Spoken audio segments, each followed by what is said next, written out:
लो यही बात भैया। अरे भैया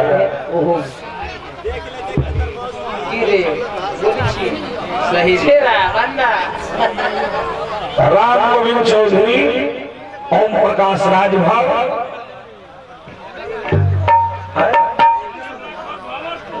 अनिल राजभर भवनपुर के तरफ से बड़ी बड़े रुपया पुरस्कार। बाप रे बाप, हर्षण तो हम कमिटी न देखल रहे हैं अपना जीवन में। इतना मान सम्मान मिले एकदम आई रहा और स्वागत का यह माने है, यह माने है। बहुत सुंदर व्यवस्था, बड़ी बढ़िया जलसा बबुआ, बहुत बढ़िया कमिटी भगवान वर्ष के एकदम बन रहा है। आगे बढ़े दिन ब दिन।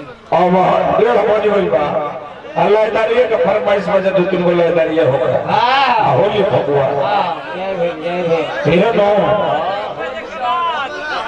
हाँ हाँ हम बुझा करने हम ऐसा अज्ञानी ना है, मैं हमारा बुझा।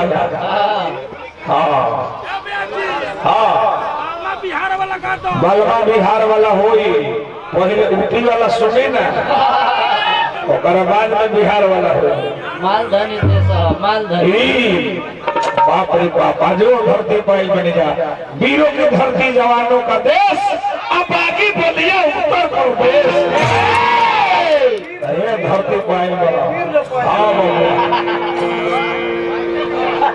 बाबू जिला कहीं जिला कहीं नहीं है, जहाँ के 7 गो विधानसभा राम गोविंद चौधरी निकलत रहे के रोकत नहीं के।